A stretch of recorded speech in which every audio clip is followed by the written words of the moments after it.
জয় শ্রীরাম, জয় জয় শ্রীরাম। আজকে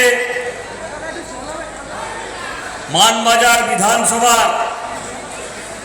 চুনারাম মাহাতো এবং গোবিন্দ মাহাতোর যে পুণ্যভূমি, সেই পুণ্যভূমিতে যে বিজয় সংকল্প সভা হচ্ছে মাননীয় ময়না মুর্মুর সমর্থনে, সেই বিজয় সংকল্প সভাতে মুখ্য অতিথি হিসেবে আজকে উপস্থিত হয়েছে পশ্চিম বাংলার দামাল ছেলে, নন্দীগ্রামের বিধায়ক তথা এবারে ভবানীপুর এবং নন্দীগ্রাম দু জায়গায় বিধায়ক হতে চলেছেন আমাদের সকলের প্রিয় বাংলার জনপ্রিয় নেতা সম্মানীয় শুভেন্দু অধিকারী মহাশয় উপস্থিত আছেন আমাদের প্রার্থী ময়না মুর্মু মহাশয়া, আমাদের রাজ্যের নেতা বিদ্যাসাগর চক্রবর্তী মহাশয়, আমাদের জেলার ইনচার্জ তুষার মুখার্জি মহাশয়, আমাদের জাতীয় পরিষদ সদস্য বিকাশ চন্দ মহাশয়, সত্যবান মাহাতো মহাশয়, জনপ্রিয় ঘোষ মহাশয়, বাণীপদ কুম্ভকার, রাজেশ মাহাতো, মনসুর আলী, শান্তিনাথ মুখার্জি মহাশয়, রমেশ বাস্কে মহাশয়, প্রমোদ কুমার সিট মহাশয়, আব্দুল আলিম আনসারি মহাশয়, মন্ডল সভাপতিগণ এবং পরিমল মাহাতো এবং বীরেন মাহাতো, আমাদের দুই কর্মী সমাজের নেতাও এখানে উপস্থিত আছেন। আমি আমার বক্তব্য দীর্ঘায়ু করতে চাই না, কারণ আপনারা বিভিন্ন দূর দূরান্তের থেকে মায়েরা, বোনেরা, মিডিয়া বন্ধু যারা এসছেন, কর্তব্যরত পুলিশ কর্মীও যারা আছেন, সকলকে আমি নমস্কার জানিয়ে বলছি আজকে আপনারা মাননীয় শুভেন্দু অধিকারী মহাশয়কে শোনার জন্য এসছেন। কিন্তু আমি সংক্ষেপে শুধুমাত্র এখানে তিনবারের বিধায়িকা তথা দুইবারের রাজ্যের মন্ত্রী মহোদয়াকে আমি শুধুমাত্র মনে করিয়ে দিতে এসছি কি আপনি দীর্ঘ 10 বছর ধরে মন্ত্রী, 15 বছর ধরে বিধায়িকা, আপনি শুধু খোঁচা দিয়ে দিয়ে বলছেন কি ভোট এলে নাকি আমরা রেল লাইনের বিষয়টা তুলি।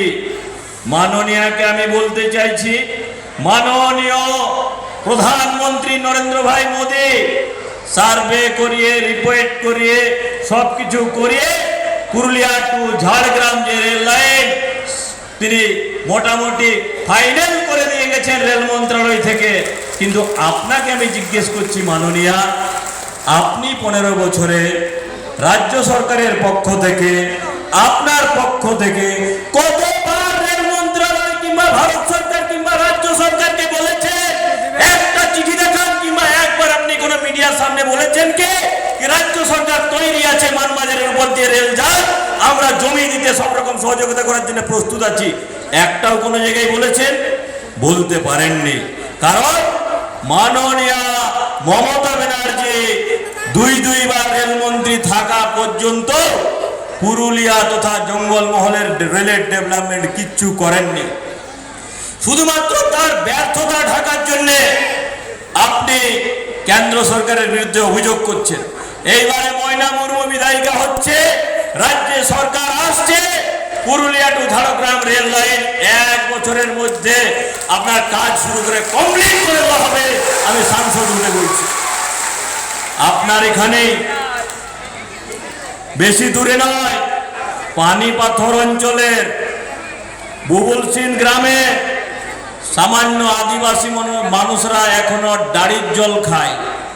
কিসের কারণে দিদিমণি?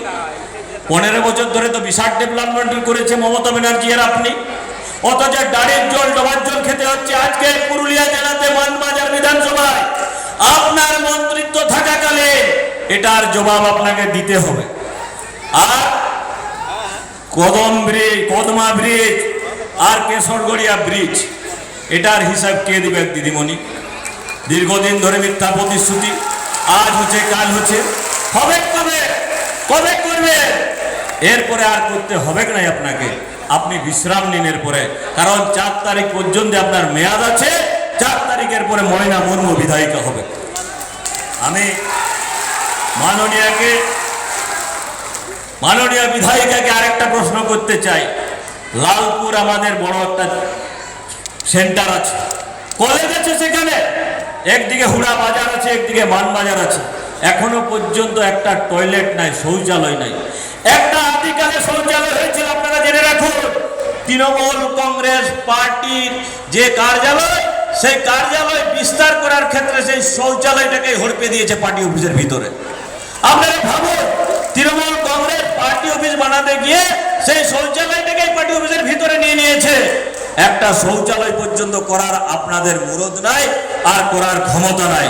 শুধুমাত্র পাবলিককে ভড়কানো আর বিজেপির বিরুদ্ধে কথা বলা, আর কিন্তু সম্ভব নয়। কারণ ভারতীয় জনতা পার্টি একটা পার্টি আছে, এখানে যারা সরকারি কর্মচারী বন্ধু আছেন, মায়েরা আছেন, বোনেরা আছেন, মাননীয় গৃহমন্ত্রী ঘোষণা করে গেছেন, মাননীয় আমাদের শুভেন্দুদা বলবেন বিষয়টা, 3000 টাকা মায়েদের জন্য অন্নপূর্ণা যোজনা এবং 7th পে কমিশন 45 দিনের মাথাতে আমরা দেওয়ার ব্যবস্থা করব। সঞ্চারণী টুডু 7th পে কমিশন হোক, আর মায়েদের জন্য ভাতা হোক, আর চাকরি হোক, শুধুমাত্র নিজের পরিবারে করেছেন। তার পরিবারের লোক যত ভাতা, যত চাকরি, যত ব্যবস্থা সব নিজের পরিবারের মধ্যে করেছে। সেই জন্য আমি আপনাদেরকে এইটুকুই বলতে চাই যে কেন্দ্রীয় বিদ্যালয় পর্যন্ত হওয়ার স্যাংশন হওয়ার পরে জমি দেয় নাই যে সরকারকে, সেই সরকারকে উৎখাত করুন। সামনের যে নির্বাচন, সেই নির্বাচনে মোদিজির হাত শক্ত করার জন্যে, ভারতীয় জনতা পার্টির হাত শক্ত করার জন্য বাংলায় যে বিজেপির সরকার হতে চলেছে, সেই সরকারে বিধায়িকা হিসাবে ময়না মুর্মুকে পদ্ম ফুল চিহ্নে বোতাম টিপে ভোট দিয়ে আপনারা আশীর্বাদ করে জয়যুক্ত করুন। পুরুলিয়ার শুধু নয়, জঙ্গল মহলের যে পরিস্থিতি মাননীয় 15 বছরে করে রেখেছে, সেটার পরিবর্তন হবে, এই আশা আকাঙ্ক্ষা আপনাদের কাছে প্রার্থনা করে আমার বক্তব্য এখানে সমাপ্ত করছি। ভারত মাতা।